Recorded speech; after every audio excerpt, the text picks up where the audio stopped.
Welcome to Miss Razor fans. This is another one of our mini-sodes. Again, these mini-sodes are just sort of me doing sort of like random things with guests. This segment is called Is It Worth It? Where we sort of like consume some sort of piece of media that is similar to things that are happening to see if it's worth your time to sort of like check it out again. So I'm joined once again by Arden Coutts. We're going to be talking about Dune because there's two new Dunes out, and there's more coming, right? Like this isn't the end of it, right? But then there's also was a movie made out in 1984. So Arden, what is your sort of like history with Dune? First of all, thank you for having me. It is one of my favorite movies, the original, the 1984. I grew up on that movie. It came out 2 years before I was born, but for some reason, it was a huge part of my childhood.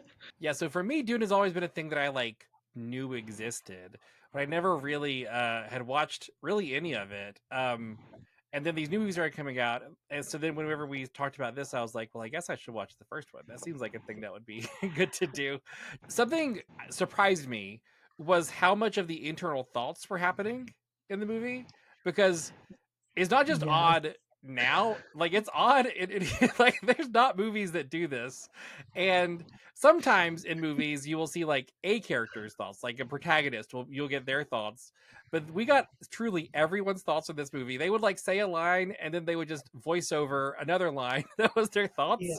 and it was constant, and it was something that was a little off-putting to watch. How do you remember sort of like that? I vaguely remember that, but also like isn't there like at the beginning just like a long Yes, section of yes. like exposition and you're just I like, thought what is I thought going that was on? very funny because like as authors, they always tell us like don't put in too much exposition. Like try to like put it inside of like dialogue or whatever. This movie opens up with a woman dressed in like a glittery dress with just like a blank background, just saying exposition straight to camera. Just for like talking for for what like seems 5 like minutes or forever. something, like way longer than you'd expect.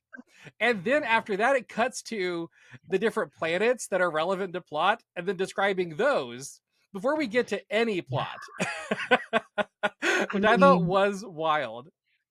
that's what you get for trying to make I mean, how big were those books? They were like And there's five, 6 of them. 900. Yeah, and I read some of them. I think I made it like Children of Dune and then like maybe the one after. So maybe like 3 or 4 books into it. And then I was like so confused by everything that I Yeah. gave up. And that's how that beginning of the movie is. I mean, you're trying to put all this information into a maybe 2 hour ish movie, and it should be like a 10-hour movie.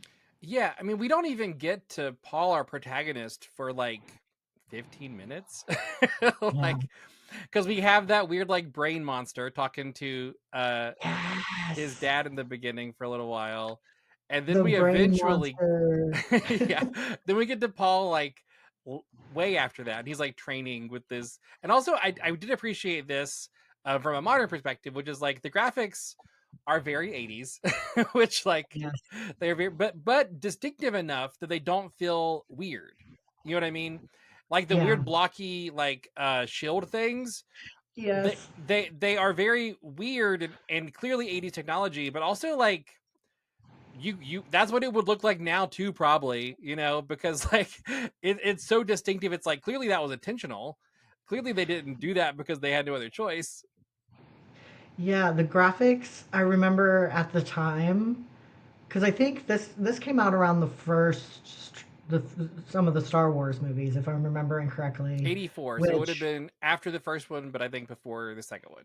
okay, yeah, and we like my grandmother had like two movies for us to watch. It was like Chitty Chitty Bang Bang and the Star Wars movies, and so we watched Star Wars like every time we were at our house because we were like Chitty Chitty Bang Bang. No, like what is that? Give us some like sci-fi and fantasy. And so I remember even then being like, oh, the graphics aren't great compared to like Star Wars, but they were still like done well enough that like my child's brain was like, this is amazing. This is so, Well, especially the worms. oh yeah, the worm. Oh, I did like the worms because they were like practical, right? Like they were just like yeah. physical, like puppetry that they had like probably like miniatures that they zoomed in on. But yeah, it was Hmm. I did like that. The the size of the worms were inconsistent. I couldn't tell if they were like the size of like a skyscraper or like an elephant. It was somewhere in between. Um, but yeah, I mean they were intimidating and scary, which I did like. And what I sort of love about it, I think the thing I love about trying to cram all of this stuff into one movie is the lore is all over the place, and it's a lot of stuff to get into in one movie. And Yes. I feel like trying to understand it is like not the point. You know, like don't bother. Just be there for the ride. Yeah, it is a visual journey. You are just like you said, you're just on the ride there to enjoy the visuals. I remember as a kid the blue eyes because it was like such a big thing in the books, and then seeing it done in the movies, just being like fascinated. I was like, how did they do that? Like it was movie, Yeah, it was literally movie magic. I was just like, whoa, because it was all done, in post or whatever. Like they couldn't do contacts and they couldn't do like, color, like I don't know. They said I saw something where they tried to do actual like eye coloring in like like dyes or drops something. in the eyes and it went terribly wrong. Um, but I just remember as a kid being like, whoa, that's the coolest thing. Like I want eyes like that. I was Yeah. fascinated by it. Yeah. Um, and I will say, I remember there's been so much talk lately about like things like Star Wars and other and like X-Men about like the properties like being woke newly whenever like they've always been sort of Hmm. like about revolution and resistance and like sort of like and people try to say like, oh, these things are just about like I just want something that's just sort of like fun sci-fi or fantasy and has no political message. Kind of feel like this is a bit of that because it's Yeah, like a lot of vibes. I don't really know what the message was when I left.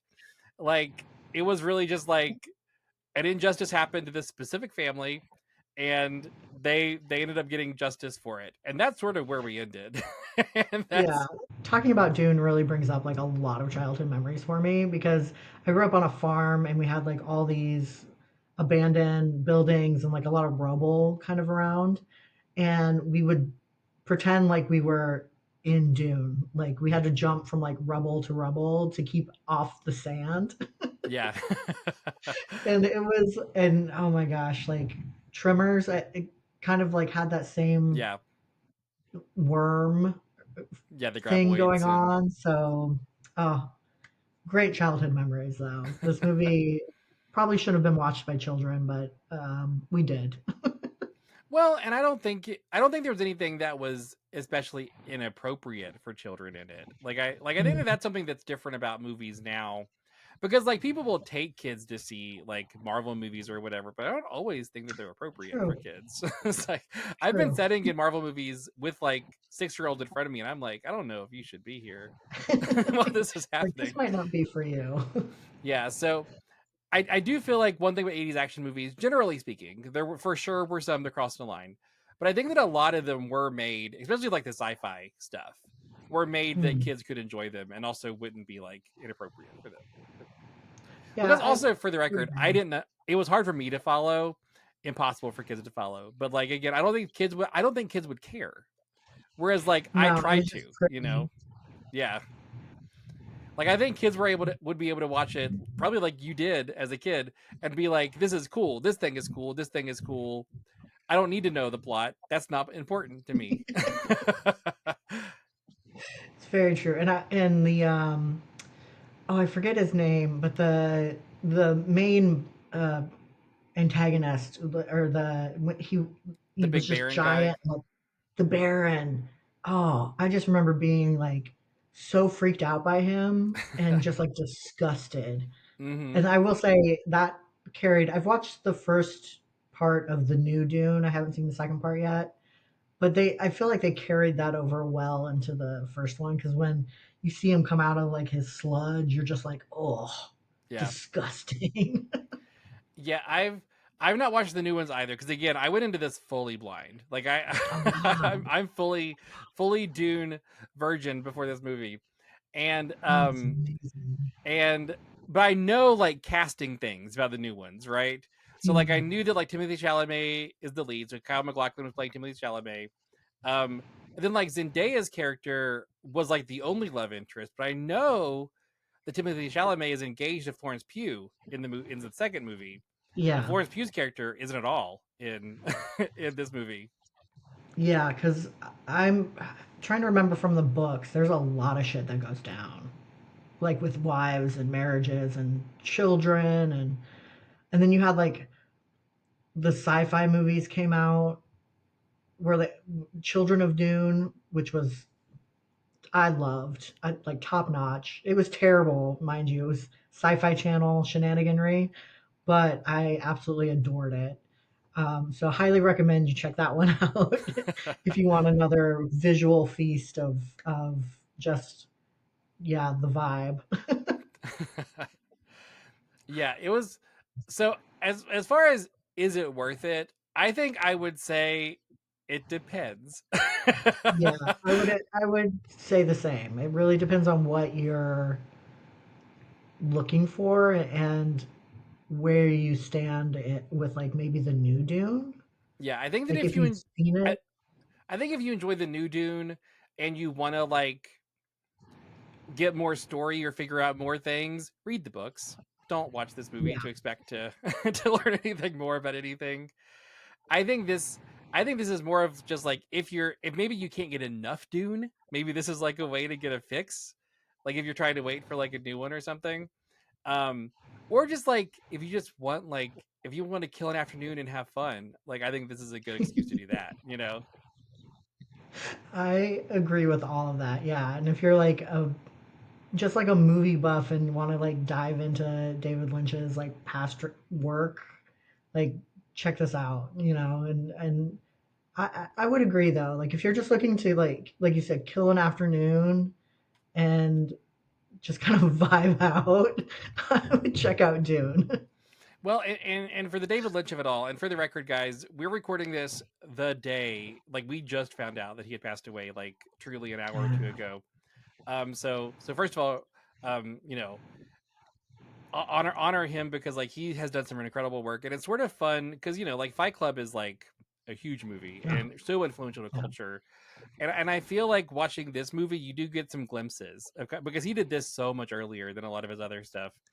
So you really Yeah. get some glimpses into like the director he became in this. So like if you are sort of like a student of directing and you just sort of want to like see more of film, I think this is a good choice to sort of get some early filmography of David Lynch. Like I think that first, like I said, if you want to get more of like the world of Dune, this is not the place to get it. Like don't come here for that. But if you want to like just sort of see different interpretations of these characters, that's a way to do it for sure. Because I think there's always something fun about watching different adaptations because people have different visions, people have different different actors portray things differently.